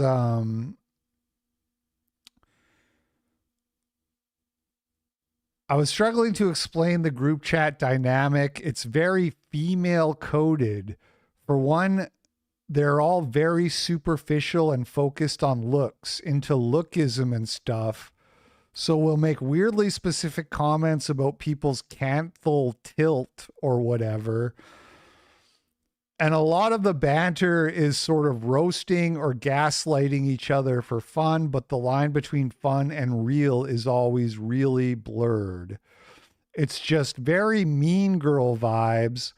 That's what I keep thinking of. Not sure how to elaborate it. And he also used the term dark triad. Yeah, here they go. I don't like the vibe. They're all dark triad. There's kind of an irony here, which is that like the reaction to this has kind of proven that point. This is a nothing burger. So he's talking, and by the way, I read through all the messages and I was kind of like, oh, there's nothing really crazy here. Like this isn't the betrayal of the century. Then I saw the chick and I was like, what the fuck? Keith, what are you doing? This is the woman. This is like an old like TikTok video of hers about things that sex workers deal with. Things that sex workers have to deal with. She's posting about. So that was the only part where I was like, "Yo, Keith, what the fuck, brother? What are we doing?" I like, look, man. Should you be confiding to an online e-girl about anything, much less your political networking frustrations? Probably not. Probably not.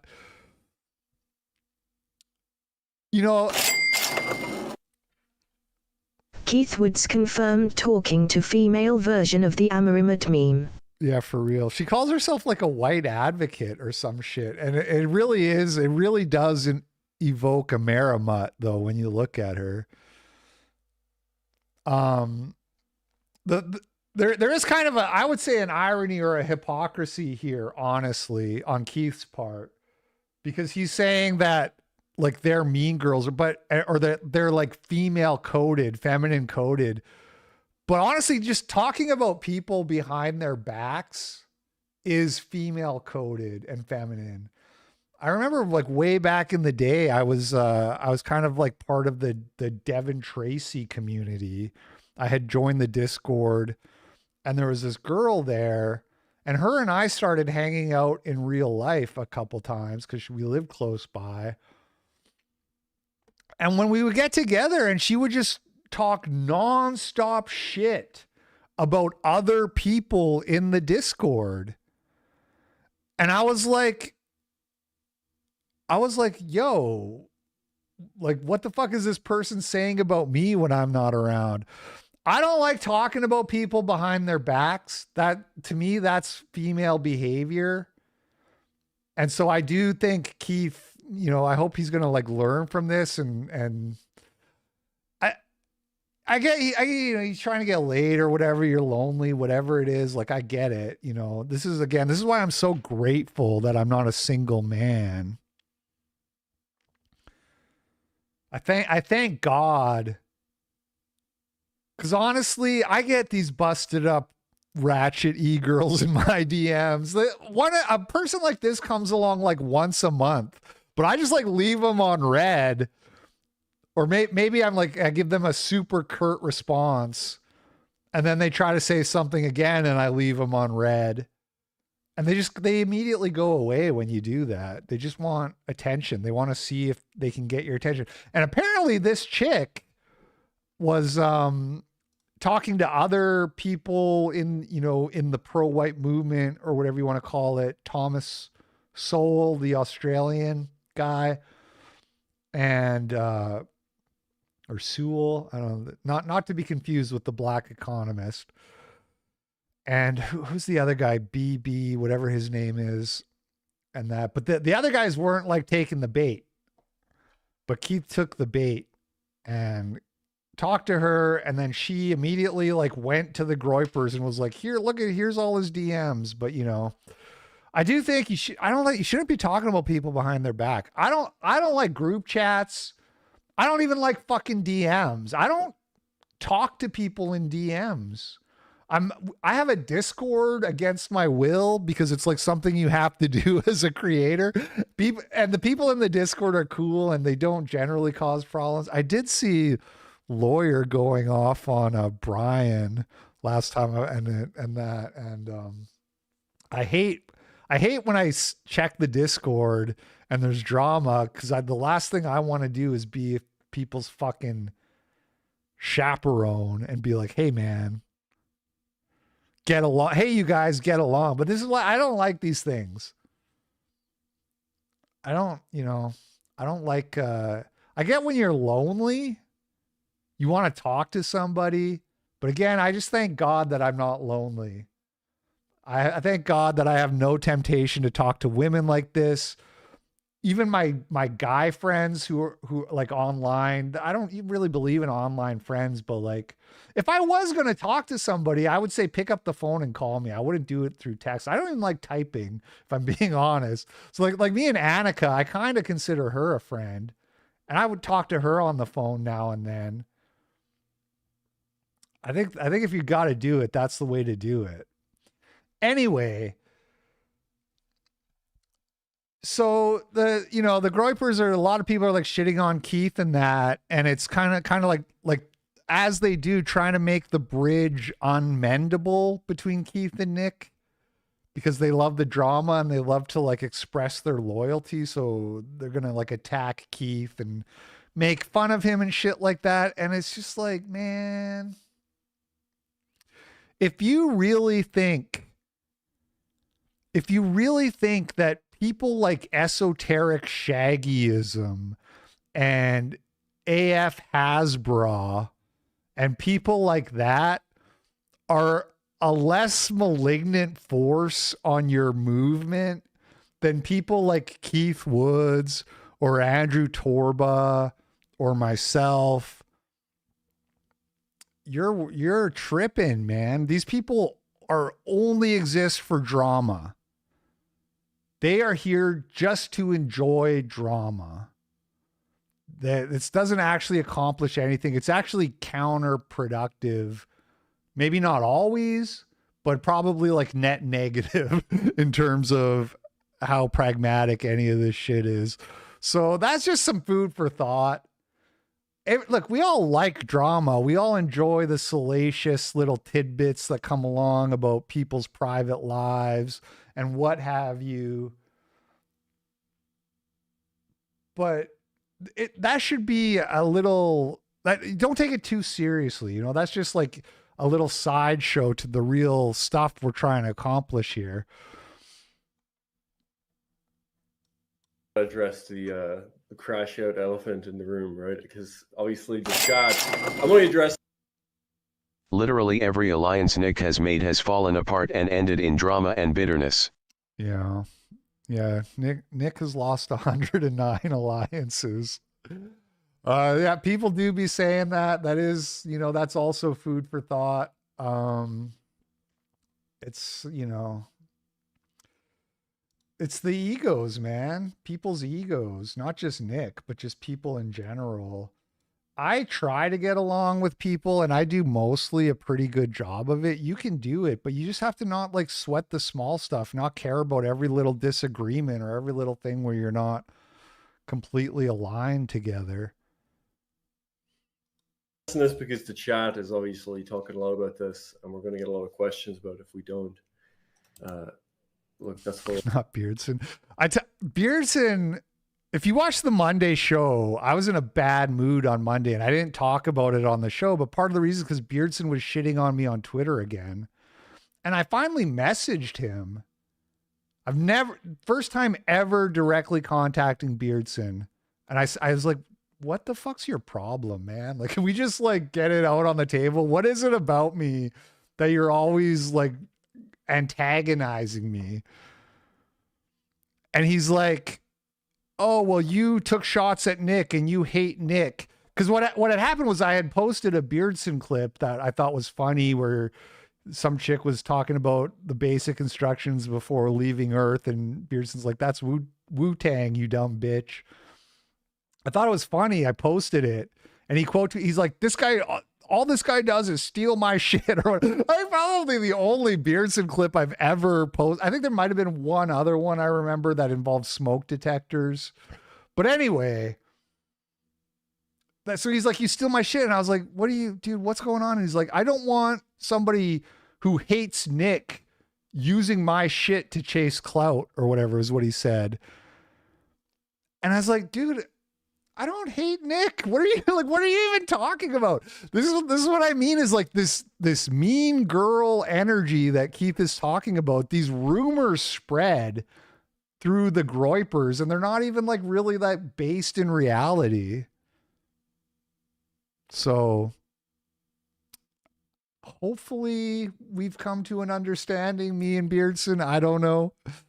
I honestly don't have anything against the guy. It's like I said, I just want to get along with people. But if you're very cliquey, I don't know. I don't know I don't know what exactly is the issue with the Groypers that address the they make it so hard to like maintain relationships, but it's there. Anyway, this is like a 21-minute clip. We're not watching this shit. Was this the voice message? By the way, now that you've sent longer voice messages, I've concluded I really like your voice, so you can, By the way, now that you've sent longer voice messages, I've concluded I really like your voice, so you can, you have my approval to send as rambling of messages as you want. So... that's the one that everybody was memeing. That's like a copy pasta that people were like replying to Keith with and all that. And it's like, yeah, it's kind of funny, but it's also like, that's really how you talk to women if you're trying to flirt with them. Like, that's just how you talk to women, basically. Again, nothing really that weird about that to me, unless I actually look at the woman and then I'm like, really, Keith? But again, you know, there but for the grace of God go I. Lord knows what kind of shameful shit I'd be doing if I was single and lonely.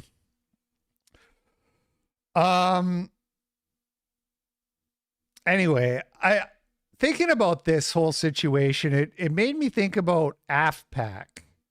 And I wanted to I thought it'd be a good time to do some AFPAC like predictions, because we're maybe a couple months out from when the announcements are going to start happening.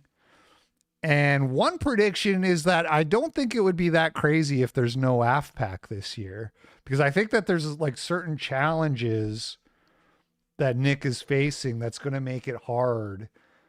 And basically the two big challenges are, number one, the guest speaker panel being kind of lackluster or downhill since AFPAC 3. AFPAC 3 was like the high watermark. You had Marjorie Taylor Greene.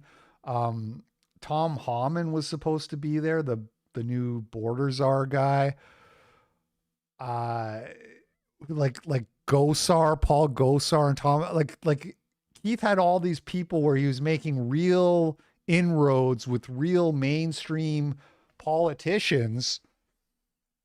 And there's a bunch of other people there, like Andrew Torba and Jesse Lee Peterson and shit. It was like a very impressive lineup in terms of the speakers.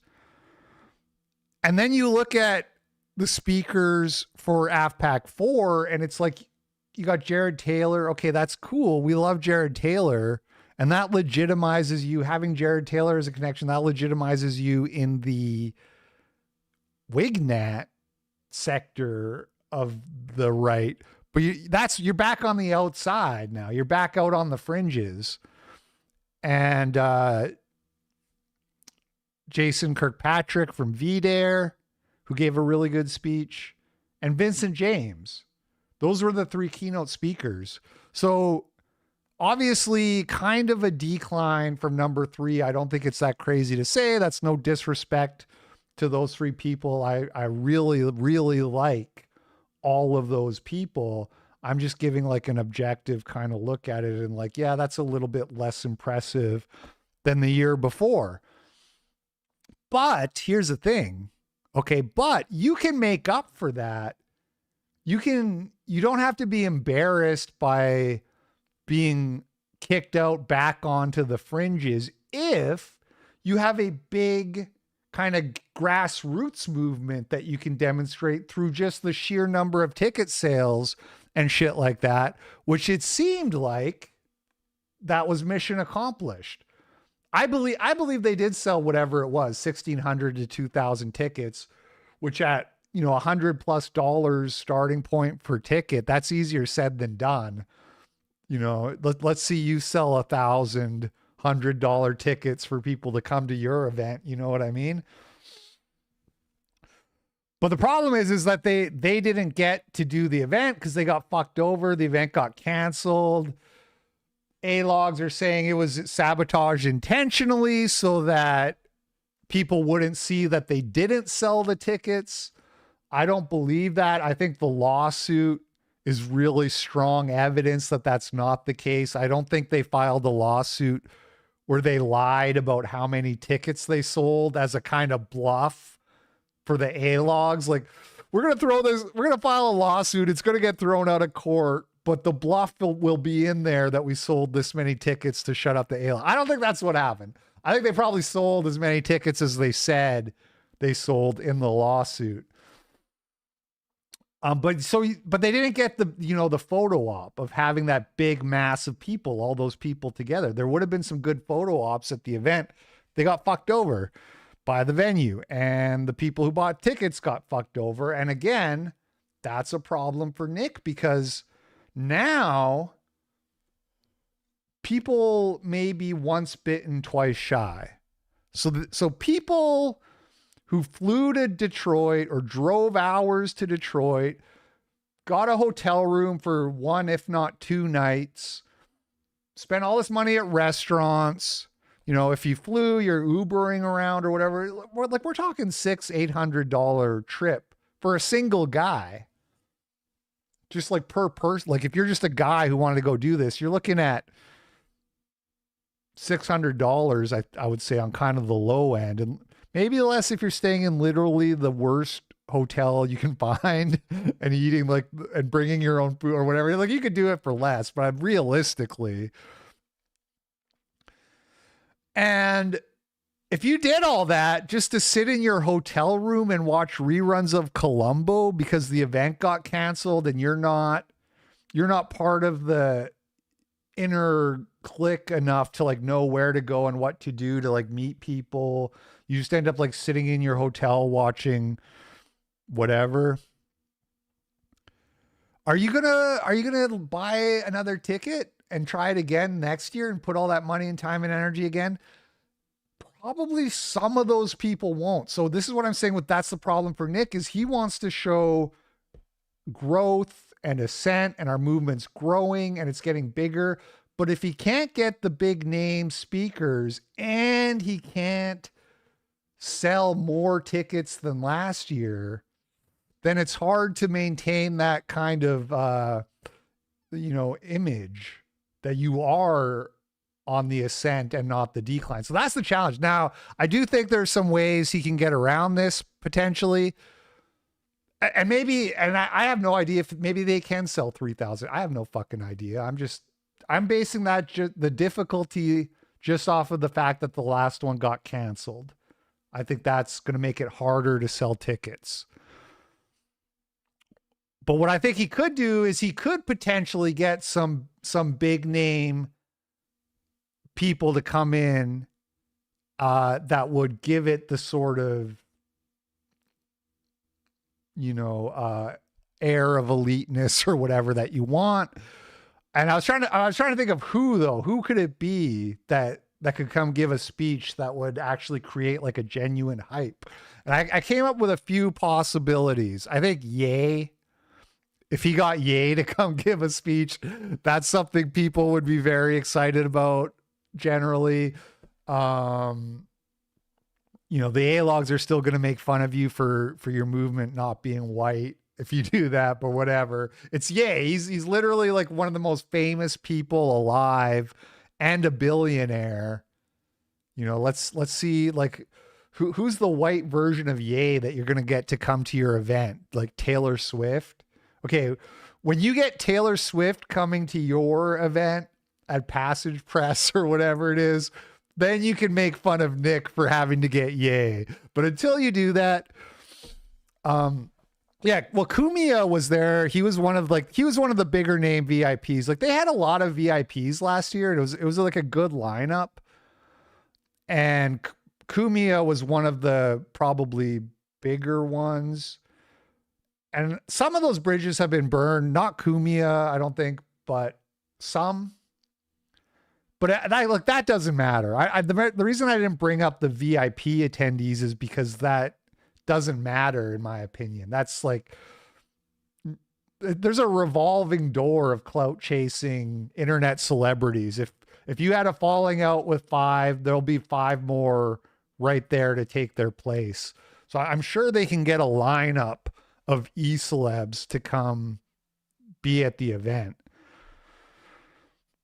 But can they get people to give speeches that you're going to be excited about? So Ye would be one. That's a pretty hard get, but that would be one. I think Dan Bilzerian actually, if I was Fuentes and there was somebody I could pick to come give a speech that's within the realm of plausibility, like we don't get to pick Donald Trump or whatever. I would say Dan Bilzerian would probably be my pick. There's a guy who, again, he's got the fame and the money and the clout, but he's also white and he's also relatively articulate compared to somebody like Ye. Sam Hyde would be a really good one. Yeah, Sam Hyde. I didn't think of that actually, but you're right. That would be a good one. Charles Carroll, not so much. I love Charles, but a lot of people don't know who he is compared to Sam Hyde. And then the other possibility is the Tates, which is funny because I was thinking about this the last couple days when this Keith Wood stuff came out, and the Tates were still under travel ban, but they're no longer. So that's one barrier removed. But I kind of, again, no disrespect to them, but that's really like borderline. Like, are people going to be really excited that Andrew Tate's going to be there and giving a speech? Some will for sure. They want the photo op. CB sent $5. So did Epstein kill himself or? It actually turns out, yes, he did. That was the big shocking reveal of the Epstein files, is he really did kill himself. There's a suicide note and everything. Yeah, Sam Hyde would be really good. Anyway, so yeah, Tucker Carlson, that's not fucking happening. Tucker won't even talk to Nick in an interview. He's not going to AFPAC. Anyway, so I think if Nick can secure somebody like that, then he can pull it off, so to speak. But otherwise, Prodigal Harry sent $10. Pour one out for a real ninja, opening our eyes from back in the day. Hey, Columbia, come on. In guerrilla warfare, you try to use your weaknesses as strengths. Such as? Mel Gibson. Well, if they're big and you're small, then you're mobile and they're slow. You're hidden and they're exposed. Yeah, Joe Rogan. You only fight battles you know you can win. That's the way the Viet Cong did it. You capture their weapons and then you use them against them the next time. That way they're supplying you. You grow stronger as they grow weaker. Prodigal Harry sent $10. Pour one out. Oh no, for a not real a ninja, double. opening our eyes from back in the day. Hey, Columbia, come on. No refunds. In guerrilla warfare, you try to use your weaknesses as strengths. Was that even a double? Such as? Well, if they're big and you're small, It was. then you're mobile and they're slow. The old double click. You're hidden and they're exposed. I'll let the video play again. That's Hey, where you the paid your Viet Cong $10. What you capture movie the is weapons this? and then you use them against them the next time. That Enemy way of they're the supplying you. You grow stronger as they grow weaker. I'm not really sure what movie that is. Gavin. I don't. So Jared Taylor is more exciting than Gavin. That's kind of the lens I'm looking at it through. Is it's got to be somebody who is at least on Jared Taylor's level, if not better. And I don't think Gavin McInnes counts for that. No disrespect, though. I like Gavin. Anyway, that's my 2 cents on AFPAC. We'll see what happens. Like I said, a couple months from now is when the announcements would normally be happening. We'll see what happens with that. It'll be interesting. PvE and Warski, yeah. It's enemy of the state. Anyway, all right, we are basically done here. What is this last thing? Jason Whitlock talks about Stephen A. Smith liking a clip of Fuentes talking about Israeli influence in American politics.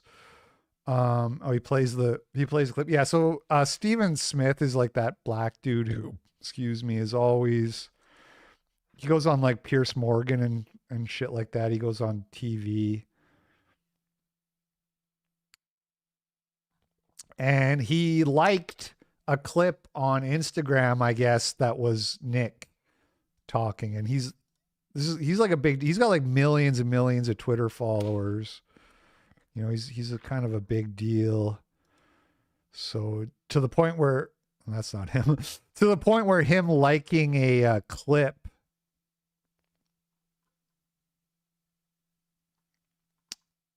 Maybe he doesn't have a Twitter. Maybe I could have sworn this guy had millions of Twitter followers. Anyways, where it's like newsworthy. Let's see what we get here.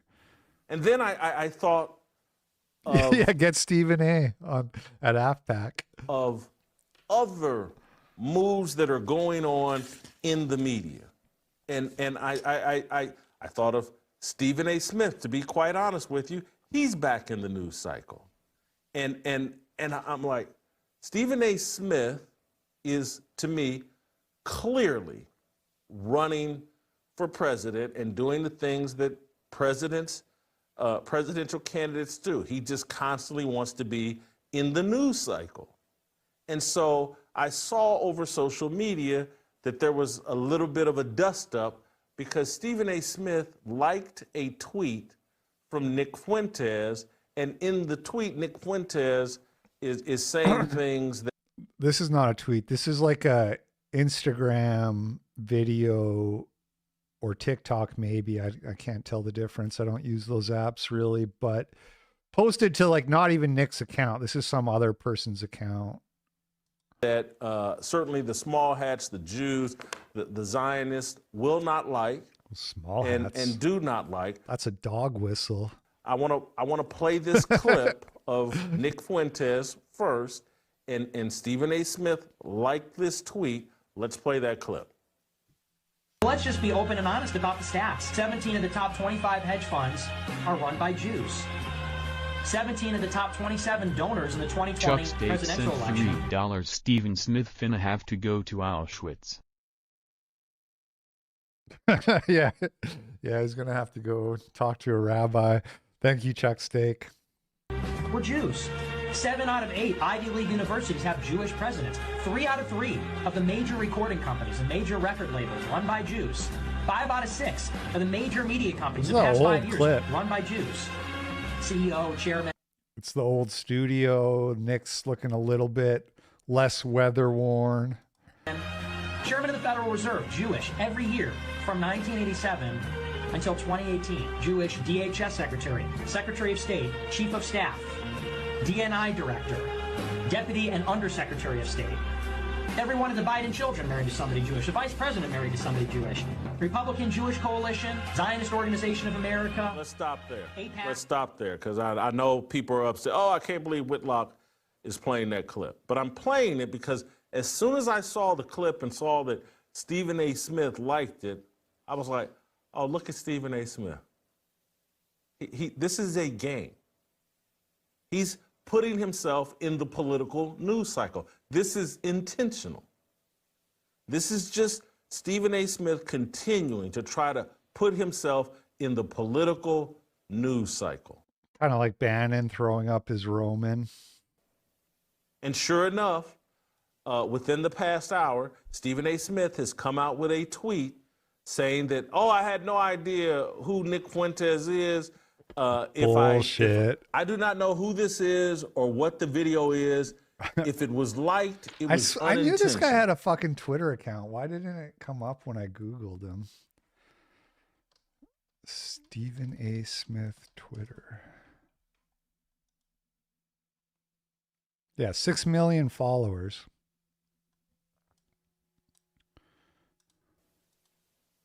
This is a gimmick and a scheme. He knows who Nick is. People in politics know. Intentional mistake. This is Stephen A. Smith putting himself into political news cycle and trying to create the appearance that the America First MAGA movement. Never forget the 6 million followers are anti-Zionism. He's trying to throw a smoke signal out to them that, hey, I don't have a problem with you all. This is a gimmick. And then he walks it back. And so now there's a news story, another one. And there's every day trying to hit that drum beat of putting Stephen A. Smith in the news cycle. And so Stephen A. Smith, I connected to Stephen A. Smith out here shucking and jiving for the white man. Oh, I'll give you one of those song and dance matches. This guy just has like that old timey Southern black vibe a little bit. Eugene Daniels, and then I connected to Jasmine Crockett. Jasmine Crockett in the news cycle, because yesterday someone asked her a question about Elon Musk, and she had one of the most unprofessional and just undignified responses you could possibly have. Let's play the clip. And what we not gonna do is stand around while they pull this bullshit that they trying to pull right now. If you could speak directly to Elon Musk, what would you say? Off. That's it. Yeah, a little bit of Uncle Ruckus from this. Not that that's a bad thing. Not that a little bit of Uncle Ruckus energy is a bad thing for a black guy to have. If you could speak directly to Elon Musk, what would you say? F off. Yeah. Okay, well, that is the show for today. Wow, really good support today. I want to say thank you again to everybody who sent in the super chats. Appreciate it. And thank you to everybody for watching. You know, hit like or whatever if you feel like it. I will be back tomorrow with another episode. Maybe we'll go over some Epstein stuff tomorrow. Who knows? You guys enjoy the rest of your day. I'll catch you on the flip side. Peace out.